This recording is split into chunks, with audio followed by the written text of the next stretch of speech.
En este sexto encuentro, entonces comenzamos con el desarrollo de la segunda unidad de nuestra asignatura Ética y Responsabilidad Social. Nos interesa, a partir de ahora, utilizar los modelos éticos que conocimos en la primera unidad, el modelo ético antiguo, el correspondiente al de la modernidad, la ética universal kantiana, y de la posmodernidad, la ética de las perspectivas, la ética relativa utilitarista, para ver cómo dichos modelos han influido en diferentes aspectos que son fundamentales para nuestra profesión, o para nuestras profesiones, las que se enseñan en nuestra facultad. El punto desde el que vamos a partir tiene que ver con el tema del Estado. Nosotros veíamos que conforme el paradigma ético de la antigüedad entra en crisis, producto de los grandes desarrollos, sobre todo científicos, luego los cambios religiosos y filosóficos que se producen durante la modernidad, eh, entra en cuestionamiento el régimen de poder que existía hasta entonces, el sistema feudal. A partir de eso, y una vez que nos desprendimos de el principio que legitima a los gobernantes en base al derecho divino de los reyes, surge la pregunta de cómo organizar a a esta sociedad ya moderna, caracterizada por individuos que piensan, que autorreflexionan, que participan, que votan, que generan su propio conocimiento y que tienen toda una concepción diferente respecto de la religión. La pregunta que surge entonces es cómo organizar a esta sociedad cuando los criterios de ordenamiento de la antigüedad quedaron obsoletos. Entonces aquí vamos a ver básicamente las ideas de tres autores y después vamos a conversar un poco sobre el planteamiento Foucaultiano sobre este tema y concluir con una caracterización que nosotros hacemos respecto de los dos proyectos antagónicos que se desarrollan durante la modernidad para concretar este encuentro. Los tres teóricos que a nosotros nos interesa comentar brevemente y sobre el cual tienen dos textos, un texto sobre el planteamiento de Hobbes y otro sobre el planteamiento de Rousseau, son los autores denominados contractualistas. ¿Por qué se los denomina así? Porque básicamente consideran que el Estado es un contrato. ¿M? El Estado es un contrato social. ¿M?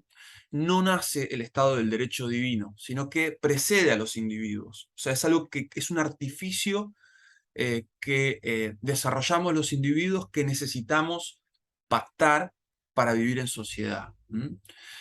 ¿Por qué necesitamos pactar? Porque cada uno de estos autores va a ensayar respuestas diferentes, pero básicamente para poder salir del estado de naturaleza. ¿Sí? El estado de naturaleza es ese estado previo en el cual no existe aún la sociedad civil, ¿m? Ni la sociedad política. Entonces, por ejemplo, en una secuencia histórica, porque el primero que escribe sobre esto es Hobbes, Thomas Hobbes, del año 1588, vivió en esa época Thomas Hobbes. Él parte para concebir a su contrato del supuesto de que el hombre en ese estado de naturaleza, ¿sí? O sea, en el estado previo a la conformación de la sociedad civil y la sociedad política, es un hombre malo. Para Hobbes, el hombre es el lobo del hombre, ¿sí? Es un sujeto ambicioso que busca el poder y que por ende, a partir de este supuesto, insisto, es una hipótesis sobre la cual luego él desarrolla el tipo de contrato social requerido para vivir en sociedad. Esto genera un estado de naturaleza en el cual hay como una suerte de guerras de todos contra todos, porque al no haber ningún elemento ordenador, al no haber un pacto en el cual acordamos qué se puede hacer y qué no se puede hacer en este estadio de nuestra sociedad, vivimos como en una suerte de guerra civil permanente, una suerte de guerra de todos contra todos, ¿sí? Em, por su parte, entonces lo que él dice es que se sale de este estado de naturaleza, es decir, el hombre avanza en el proceso de vivir en sociedad, en forma más civilizada, justamente por la necesidad de superar el estado permanente de escasez que genera eso y de guerras de todos contra todos, porque nos quitamos los bienes que necesitamos para vivir unos con otros, generando situaciones violentas permanentemente. Entonces, para salir de ese estado en el cual no podemos preocuparnos por otra cosa que por nuestra propia supervivencia diaria, cotidiana, es que el hombre pacta, ¿no? Y formula este contrato social a partir del cual construye este artificio que es el Estado, lo que entendemos por Estado. Luego de hacer ese pacto, ¿no? Luego de firmar el contrato, el individuo lo que hace es básicamente transformarse en un ser obediente, ¿no? Que le cede a un soberano el derecho de gobernar, ¿no? Los individuos acuerdan cederle a un soberano el derecho de gobernar, a cambio de lo cual renuncian a su derecho individual de usar la violencia, ¿no? Esa violencia que en el estado de naturaleza es legítima porque es el único recurso que tiene ese individuo para garantizar su supervivencia, eh, forma parte del contrato en el cual uno acepta ser mandado por otro, gobernado por otro, a cambio de lo cual renuncia a el derecho al uso de la violencia. Esto es lo que termina configurando, el modelo de Estado que termina configurando, es un modelo de Estado en el cual la función principal que tiene el Estado es la de garantizar la paz social. El Estado tiene para esto concedido el poder absoluto, ¿sí? Se lo concedieron los individuos que pactan, y asume todos los poderes, ¿sí? Todos los poderes ejecutivos, legislativos, judiciales, tal cual los conocemos hoy, los asume un soberano, ¿sí? Y es el que asegura, a partir de esa suma del poder, ¿sí? La convivencia pacífica. Lo más importante aquí entonces es cuál es el valor que tiene este contrato como número uno, ¿sí? En el esquema axiomático que representa este pacto que formulan los individuos, para Hobbes, en el primer lugar está la seguridad, ¿no? Entonces, cualquier individuo que vaya en contra de esa paz social, que trate de vulnerar la seguridad de los demás, puede ser legítimamente reprimido, ¿no? Para que cese en su actitud, que cese en su conducta, siempre y cuando esto sea para garantizar la seguridad y la paz social, ¿no? Desde el punto de vista de lo que ustedes han escuchado y analizado en nuestro Padlet también, la ética hobbesiana implica que cualquier acción del Estado, siempre y cuando garantice la seguridad y la paz social, va a ser correcta, ¿no? Por eso se habla siempre de en la ética hobbesiana, un Estado con poder absoluto, ¿sí? Por su parte, Locke, aquí pueden ver en detalle lo que venía desarrollando. Por su parte, Locke, que viene después de Hobbes, ¿sí? Que viene después de Hobbes, toma estas ideas y la reformula porque él parte de otro supuesto. Locke parte de otro supuesto, en el cual en realidad para él el hombre no es ni malo ni bueno. El hombre es ese hombre en estado de naturaleza, no es ni malo ni bueno. Es un ser racional, ¿sí? Que a diferencia del planteo de Hobbes, que en el estado de naturaleza es un ser que no puede discernir lo que está bien y lo que está mal, ¿no? Porque no hay parámetros. Para Hobbes, para Locke sí, el hombre puede distinguir lo que es justo de lo que es injusto, es un ser racional y a veces también se comporta como un ser egoísta, ¿no? Pero no se diferencia de Hobbes en esto, en el que no parte de una concepción en la cual el hombre en estado de naturaleza, o sea, previamente a la conformación del Estado, sea un hombre malo. No es así. ¿Cómo explica Locke esta transición del estado de naturaleza a el hombre civilizado, digamos, ¿no? O al hombre que conforma una sociedad civil? Él lo que dice es que justamente el hombre en estado de naturaleza como distingue lo que es justo de lo que es injusto, eh, llega a la necesidad de establecer un contrato social, conformar un Estado, porque necesita resolver las situaciones de injusticia que se producen en el estado de naturaleza. Necesita la identificación de lo que es justo e injusto, necesita el arbitrio de un poder que esté por encima de la voluntad de los individuos y que pueda mediar en las relaciones humanas, ¿no? Entonces, a partir de eso, la vida luego del contrato social, desde el punto de vista de Locke, pasa a estar caracterizada por una sociedad política, ¿sí? En la cual hay actores que pactan determinada organización del poder, en el cual hay actores que asumen, digamos, la tarea de gobernar o de mandar, y otros asumen a su vez la tarea de ser gobernados, de obedecer. Siempre y cuando, y este es uno de los puntos principales, ese contrato social entre gobernantes y gobernados, que a diferencia del el planteo de Hobbes, en el cual se acuerda designar un soberano que asume la totalidad del poder, en este caso no es así. Este nuevo contrato social que surge a partir de la tesis de Locke es un contrato en el cual se garantizan sobre todo las libertades de esos individuos, ¿sí? A diferencia del planteamiento anterior, ¿no? Entonces, por ejemplo, se reconoce el derecho a la propiedad privada, ¿no? A la libertad de poseer bienes, ¿sí? Que para Locke, de hecho, es algo que es previo a el contrato social. Ya el hombre en estado de naturaleza desarrolla, ¿no? Este sentido de lo que es mío, ¿no? De lo que es la propiedad, ¿sí?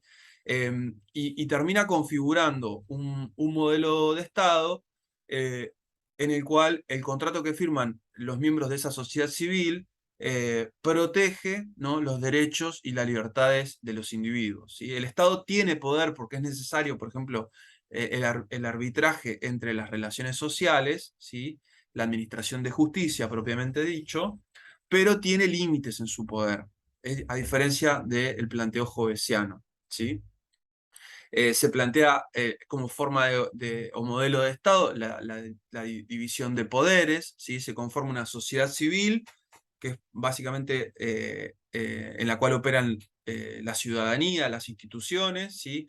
Que designa una sociedad política desde su interior, que van a ser quienes van a tener la tarea de representación y de gobierno. Esa sociedad política está dividida en diferentes poderes para contrapesarse, contrabalancearse, y aceptamos que va a haber individuos que les va a tocar la tarea de gobierno y otros individuos que les va a tocar la tarea de ser gobernados, ¿sí? Se reparte el poder, se divide el poder, siempre con la intención de mantener una entidad que arbitra en las relaciones sociales, pero sin vulnerar las libertades de sus individuos, ¿sí? Entonces fíjense que acá la ética de Locke, desde el punto de vista de su visión del contrato social, va a privilegiar el valor de la libertad, con lo cual toda acción gubernamental que vaya en el sentido de proteger esa libertad de poseer ese derecho a la propiedad privada, va a ser considerada correcta desde el punto de vista ético, ¿no? Entonces el Estado que resguarda las libertades individuales y el derecho a la propiedad privada, en su accionar gubernamental va a estar obrando correctamente. Finalmente, nuestro tercer actor, que es Rousseau, posterior a Locke a su vez, acá hemos visto esta secuencia de tres autores, va a plantear algo diferente. Para Rousseau, el hombre es bueno por naturaleza. Ese hombre en estado de naturaleza previo al contrato social, previo al pacto, es un hombre bueno, ¿sí? Quien lo corrompe es la sociedad, justamente. O sea, el hombre se corrompe cuando empieza a convivir en sociedad, ¿sí? Habla de un individuo en el estado de naturaleza piadoso, compasivo. se habla acá de la figura del buen salvaje, ¿no? Del buen salvaje, empático, ¿sí? Con capacidad de sensibilizarse por el dolor ajeno, inocente, ¿no? No deseoso de poder, no ambicioso. Esta es la idea que se hace Rousseau de el hombre en estado de naturaleza. ¿Qué pasa? Dice él. ¿Cómo es que avanzamos a una transición? ¿Cómo es que transicionamos a una sociedad civil o una sociedad política? Para Rousseau eso se da producto de que el progreso técnico que desarrollan los hombres, ¿sí? Aún en estado de naturaleza, el hombre va desarrollando rudimentos que le permiten llevar adelante un gran proceso técnico, ¿sí? Automejorarse, va a decir él, ¿no? Supera la escasez propia de lo que caracterizaría Locke a través de este proceso técnico, y empieza a aparecer la abundancia, ¿no? Empieza a aparecer la diferenciación, las distinciones, ¿no? Ustedes analizaron, hicieron una actividad sobre la visión que tiene Rousseau de la propiedad privada, como la razón injusta con la cual se distinguen los hombres. Ese proceso de acumulación derivado del progreso técnico de los hombres es lo que nos lleva a un nuevo contrato social que nos corrompe, ¿no? Que nos corrompe. Entonces él lo que va a plantear es que hay que hacer un contrato social diferente, ¿sí? Diferente, que lo que nos permita es volver a recuperar esa inocencia, ¿no? Esa inocencia, esa bondad característica del hombre en estado de naturaleza, que nos permita superar las injusticias que se producen con el desarrollo de las inequidades y las desigualdades en una sociedad y que terminan en conflictos, ¿no? En conflictos sociales, en guerras. Entonces, para él lo que hay que hacer es un contrato que lo que proteja es la libertad y la igualdad entre los individuos, para tratar de restablecer, como decía, el estado previo a la conformación del contrato social. Él lo que propone es un modelo de Estado en el cual no hay, se rompe este clivaje entre gobernantes y gobernados, ¿no? Propone un modelo de participación directa de todos los individuos en los asuntos públicos, ¿sí? Propone un modelo de democracia participativa y directa donde el individuo es soberano y súbdito a la vez, ¿sí? Donde las leyes que se producen a partir de ese modelo de gobierno representan la voluntad común general de los individuos que pactan, ¿sí? Para Rousseau, lo importante del Estado, del contrato social que él propone, es asegurar la soberanía del pueblo. Asegurar la soberanía del pueblo. El Estado lo que tiene que hacer es organizar a la sociedad, ¿sí? Para que pueda llevar adelante el proceso de toma de decisiones que demanda el nuevo estado en el que se encuentra, ¿no? Y ese estado lo que debe hacer y por lo cual debe velar principalmente la ética del modelo que propone Rousseau está basada en la igualdad. El principal valor que propone Rousseau es es el de la igualdad, porque para él es lo principal y lo que de alguna manera cuando se descuida, corrompe a ese individuo, ¿no? Y lo hace envidioso, produce injusticias y eventualmente conflictos y problemas sociales. Entonces, hasta aquí el planteamiento de estos tres autores sobre el surgimiento del Estado, ¿no? El Estado moderno. Desde la figura del contrato social, diferentes contratos sociales de acuerdo al punto de partida. Fíjense que depende de con qué hipótesis me siento más representado, va a ser el contrato posterior que vamos a firmar, ¿sí? Entonces, si yo consigo al individuo como malo, lógicamente voy a avanzar en un modelo de contrato social cuyo principal valor va a estar relacionado a preservarnos a nosotros mismos la seguridad, ¿sí? En cambio, si tengo una posición como la de Locke, que es más intermedia, ¿sí? Donde no hay ni una cosa ni la otra, lo que entonces pretendo es un Estado que arbitre, ¿sí? Que nos permita desarrollarnos colectivamente, pero arbitrando y mediando relaciones sociales, ¿sí? Y por último, desde el punto de vista de la visión de Rousseau, si en realidad ese individuo en estado de naturaleza era un individuo bueno, ¿sí? Benevolente, lo que tengo que hacer es un contrato social que lo proteja de lo que significa eh, eh, esa corrupción que se produce con el desarrollo de la acumulación material que nuestras sociedades van llevando adelante. Entonces, tres modelos de Estado, ¿sí? Tres modelos de contrato social que cada uno de nosotros seguramente podrá ver representado en diferentes acciones gubernamentales, ¿sí? Cuando el Estado se nos presenta, ¿sí? A través de su administración, su burocracia, de diferente manera. En algunos casos, en base a una lógica más hobbesiana, ¿no? El Estado que reprime, ¿sí? Que reprime y que resguarda la integridad y la paz social, ¿no? Por un lado, a veces cuando se presenta al Estado como protector de la propiedad privada a ultranza, ¿sí? Y entonces allí veremos la versión de Locke, ¿no es cierto?, de lo que debe ser el contrato social. Y por otra parte, cuando vemos, por ejemplo, al Estado redistribuidor de riquezas, por ejemplo, veremos o el Estado que promueve modelos democráticos participativos, ¿sí? Plebiscitarios, etcétera, veremos más una versión rusoniana del contrato social. Las tres versiones conviven en la actualidad, así como los tres modelos éticos que hemos visto en la unidad 1 conviven, ¿sí? Lo que nosotros hacemos es comprenderlos para poder distinguirlos. En este caso sucede lo mismo, los tres modelos de Estado actualmente conviven y a lo que a nosotros nos va a interesar es ver, digamos, de acuerdo a nuestra posición, ¿sí? Con cuál nos identificamos y qué considera bueno y malo cada uno en cada caso.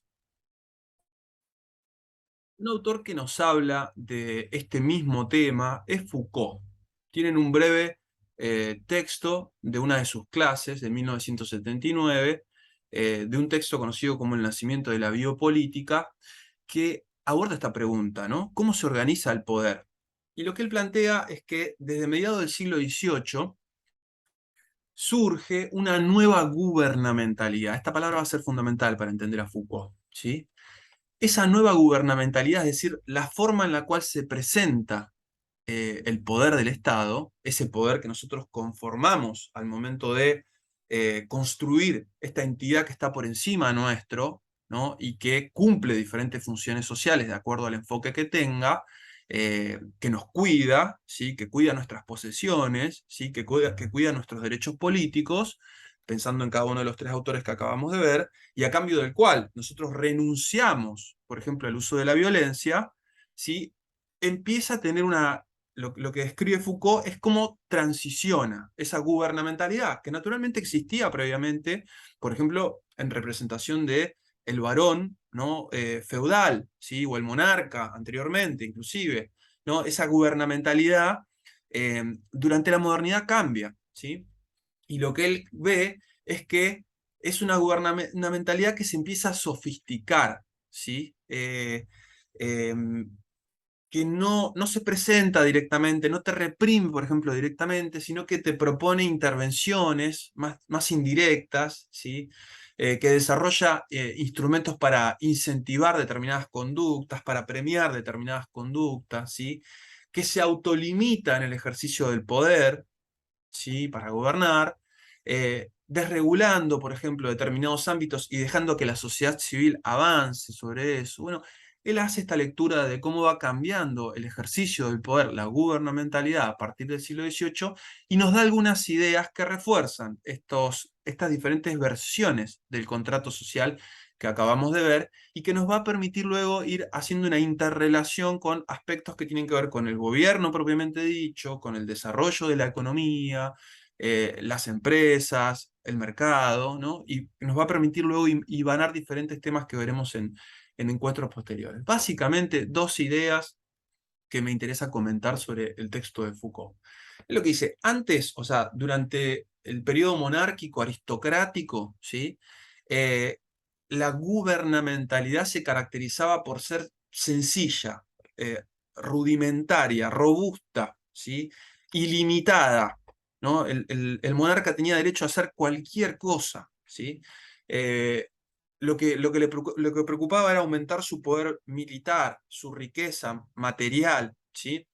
En cambio, ahora no, ahora el gobierno, o en este nuevo momento que está analizando Foucault, el gobierno vigila, ¿no? Observa, genera intervenciones puntuales, deja que los actores sociales se autoorganicen, ¿no? Y tiene que ver con este nuevo momento epocal que hemos ido describiendo en la modernidad, donde el individuo asume un nuevo rol, ¿no? O sea, la gubernamentalidad se va adaptando a las nuevas circunstancias que presenta este individuo que tiene otros criterios políticos, filosóficos, religiosos y demás. Lo primero que él analiza es la transición del mercado desde un régimen jurisdiccional a un régimen de veridicción. ¿Qué significa esto? El mercado de sus orígenes fue un ámbito considerado justo para distribuir productos en base a intercambios. Una excelente herramienta para favorecer el intercambio de productos entre individuos. Era un mercado regulado, eran mercados cerrados a las jurisdicciones de cada feudo, o sea, no existía este libre intercambio que, por ejemplo, hoy por hoy se reivindica mucho, ¿no? La apertura económica y demás, los sistemas de este capitalismo inicial, ¿no es cierto? Eran cerrados, muy regulados, era castigado con dureza el fraude, los precios estaban regulados también, ¿no? Había una idea de que los precios se fijaban en función del esfuerzo que a cada artesano le llevaba a desarrollar sus productos. Dice a mediados del siglo XVIII, y él dice a partir del crecimiento demográfico, el desarrollo de las producciones post-artesanales, ¿sí? Más de tipo preindustrial, a partir del desarrollo de la moneda, el incremento de metálico, ¿no? Como herramienta de intercambio y de reserva de valor, lo relaciona también con el desarrollo de las colonias, ¿sí? El proceso imperial que le permitió al capitalismo tener las bases materiales para poder luego desarrollarse, etcétera, etcétera. Se produce esta transición del modelo feudal, del modelo de organización de la producción de tipo feudal, al modelo del capitalismo metalista mercantil, ¿no? Y dice que en ese momento se produce una suerte, recuerda cuando hablábamos de lo natural, de cómo Aristóteles plantea esta idea de que hay ciertas cosas que son naturales, la naturalización de cosas. Bueno, Foucault va a decir que en algún momento en esta época se produce una suerte de naturalización de los mecanismos del mercado, ¿sí? Que de hecho muchas veces como son discutidos hasta si los comprendemos, ¿no? Veremos más adelante autores que pretenden encontrar leyes como si fuese la ley de la gravedad para explicar el funcionamiento de los mercados, pero de pronto los mecanismos que presentaba el mercado, que, insisto, tenía un lugar reservado en el feudo para la distribución de determinados bienes y servicios y punto, el resto de las relaciones sociales no se regulaban a través del mercado, sino que se utilizaban otros mecanismos, ¿sí? Estos mecanismos de mercado se empiezan a naturalizar, ¿sí? Se consideran, en un momento, se consideran que su carácter de espontáneo y de libres es lo natural, ¿no? Eh, y lo correcto, ¿no? Entonces se empieza a pensar que cualquier tipo de intervención que haga el soberano sobre el desarrollo del mercado representa una desnaturalización. ¿Mm? Se asimilan estos mecanismos del mercado a algo que son a cuestiones que son como naturales e innatas y que siempre fueron así, cuando en realidad no lo fueron.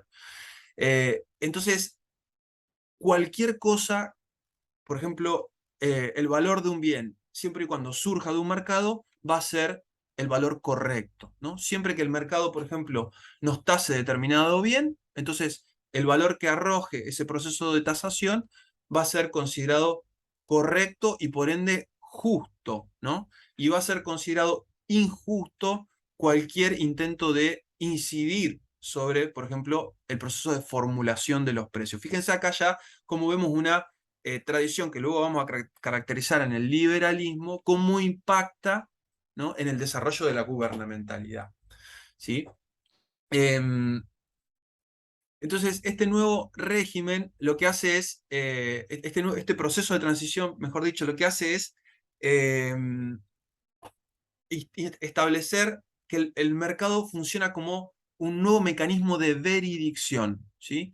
Si algo surge producto del intercambio libre de individuos, entonces es justo, es correcto. Ese precio es veraz. Por eso se habla de veredicción. Por eso se habla de veredicción. Lo cual implica, obviamente, la no discusión respecto de lo que surge, ¿no? Porque se considera que eso es lo veraz, es el precio correcto. Esto antes no era así, dice Foucault. Esto en un momento lo asimilamos, ¿sí? Y lo entendimos así, y así como dice Nietzsche, vieron que las verdades son convenciones que las necesitamos para ponernos de acuerdo. El problema es que después asumimos que son verdades absolutas y no nos olvidamos que en realidad son parte de pactos o acuerdos de sentido que nosotros elaboramos. Bueno, sucede algo similar. Cuando naturalizamos estos mecanismos de mercado, entonces de pronto la gubernamentalidad, lo que se va a considerar correcto desde el punto de vista del poder que ejerce el soberano sobre nosotros, va a ser que el gobierno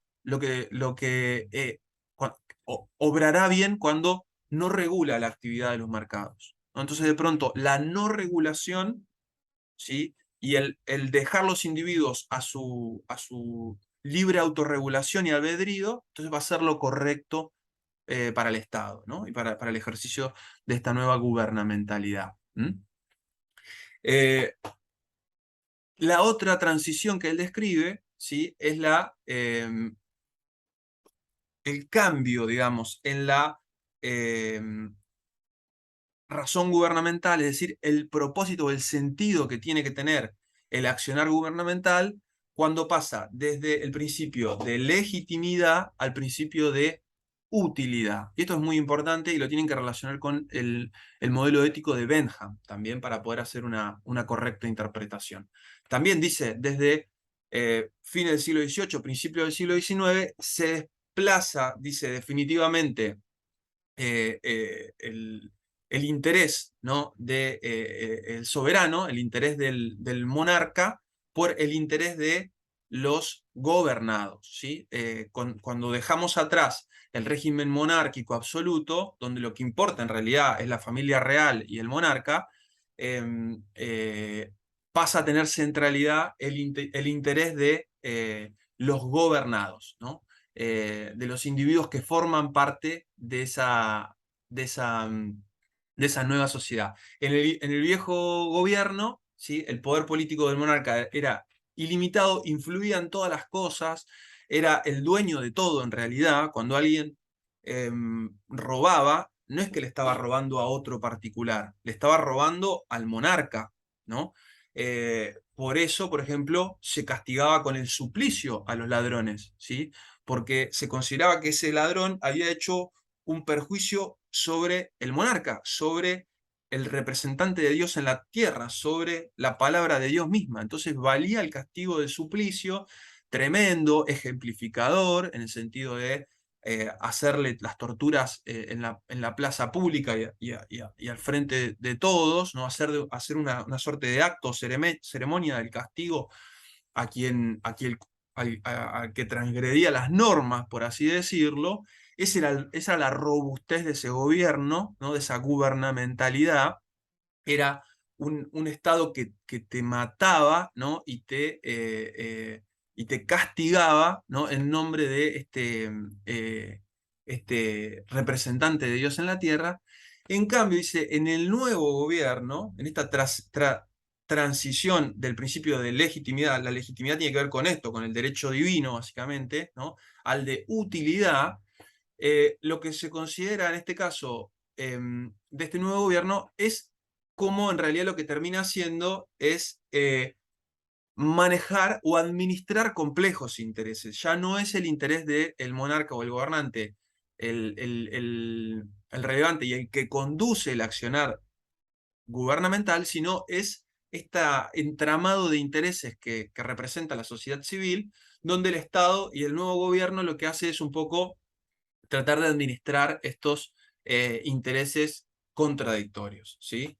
Em, Acá lo que se hace es, se busca básicamente que el gobierno, cuando actúa, produce algún tipo de utilidad, produce algo en beneficio de ese conjunto, ¿sí? Lo que interesa es que el gobierno pueda llevar adelante acciones, ¿sí? Que, por ejemplo, sean buenas para, para el conjunto de la sociedad. Entonces, por ejemplo, castigar a alguien en una plaza pública, torturarlo públicamente, en realidad, desde esta nueva lógica, desde el principio de utilidad, no tiene mucho sentido. Es mejor recluirlo, aislarlo, para que no vuelva a cometer el delito, ¿no? Y, por ejemplo, hacerlo trabajar para que recupere de pronto su conducta moral apropiada o adecuada al contrato que se establece, se pueda reinsertar y sea funcional a la sociedad, produzca, trabaje, ¿no? Se reinserte. O que, por ejemplo, en vez de estar recluido y estar aplicándole tormentos y torturas para castigarlo, para remediar el daño hecho al soberano, que esa persona cuando es recluida, que produzca, que haga trabajos forzosos, que autosustente, digamos, el funcionamiento de su cárcel. Bueno, hay muchas teorías y Benham es uno de los que habla de esto, que describen este cambio en la lógica. ¿Sí? En realidad ya no quiero esa suerte de revancha por haber transgredido lo que marca el soberano, sino que en realidad lo que me interesa es que el Estado, cuando acciona, cuando se presenta, ¿sí? Produzca intervenciones que sean útiles, que redunden, ¿no? En un resultado determinado. ¿Sí? Entonces, la nueva gubernamentalidad que va a describir Foucault a partir del siglo XVIII, siglo XIX, es una gubernamentalidad donde el sector público se reduce, ¿sí? Ampliando el espectro del sector privado, ¿sí? De la operatoria de esa sociedad civil, se reduce y a su vez cuando se reduce lo que queda en poder del sector público que tenga un sentido, que tenga una utilidad determinada, que pueda producir resultados funcionales a esta sociedad que pactó, que hizo un contrato social, y que habilita, y es muy importante, la libertad de empresa. Entonces pensamos en una nueva gubernamentalidad donde interactúan, ¿sí? Herramientas del sector público, ¿no? Que operan indirectamente, que incentivan, ¿no? Que te premian, digamos, por comportarte de determinada manera, no te reprimen o te castigan por comportarte de otra, ¿sí? Y que garantiza a los actores sociales la libertad de empresa, obviamente la libertad de poseer el derecho a la propiedad privada, y que deja que esos intereses de la sociedad civil, hoy contrapuestos, ¿sí? Eh, operen y se autorregulen entre sí. Acá lo que está planteando Foucault es una suerte de genealogía del liberalismo y cómo eso impacta, ¿no? En la gubernamentalidad. ¿Sí? Eh, Esto se conoce, y por eso el título del texto de él, como biopoder. ¿Sí? Ya no existe este panóptico en el cual el gobierno vigila todo, ¿sí? Y castiga la conducta indeseada, sino lo que hace básicamente es incentivarte, ¿sí? Incentivarte, trabajar eh, en función de lo que son tus deseos, marcarte lo que está bien y lo que está mal, y es una forma de poder distinta, donde ya no tenemos un poder superior que nos manda, nos ordena y nos dice lo que hay que hacer, sino que es como que el poder se incorpora, digamos, al pensamiento de cada uno. Nosotros, en nuestra forma de entender la realidad y de pensar, sabemos lo que tenemos que hacer, y ese estado lo que hace ahora justamente es regular, ¿no? Regular que efectivamente obtengas el beneficio que obtengas si obraste bien, ¿no? A diferencia de la gubernamentalidad de la antigüedad, ¿no? Basada en el derecho de los monarcas, que te hacía morir si vos transgredías las reglas y te dejaba vivir si te portabas bien, ¿no? Esta nueva gubernamentalidad moderna, ¿sí? Basada en un contrato social, em, lo que hace es hacerte vivir, o sea, darte un proyecto, darte un propósito, ¿sí? Marcarte esquemas de incentivos claros, ¿sí? Que vos, en tanto los conocés, podés manejarte autónomamente, autorregulándote, y si vos te comportás de la manera incorrecta o no cumplís con los incentivos que están previstos en ese contrato, te deja morir, ¿no? No es un estado violento en el sentido de el ejercicio de la fuerza física y el castigo propiamente dicho, sino que es un estado más soft, ¿sí? Más sofisticado, ¿sí? Con acciones indirectas, ¿sí? Que lo que te propone, insisto, es una gubernamentalidad basada en intervenciones estatales útiles, ¿sí? Para esa sociedad civil, esa sociedad que pactó, y lo que te da a vos es una amplia libertad de poseer y de desarrollar tus empresas. Entonces, hasta acá, los planteamientos sobre el contrato social, ¿sí? Que hemos planteado, las tres visiones de los contractualistas más importantes, y el aporte de Foucault para entender cómo el liberalismo, que seguidamente lo vamos a trabajar en encuentros que viene, fue obviamente afectando la forma en la cual se nos presenta el gobierno, ¿no? Y cómo se ejerce ese poder, en este caso que se ha delegado, digamos, a partir del el contrato social que celebramos en la modernidad.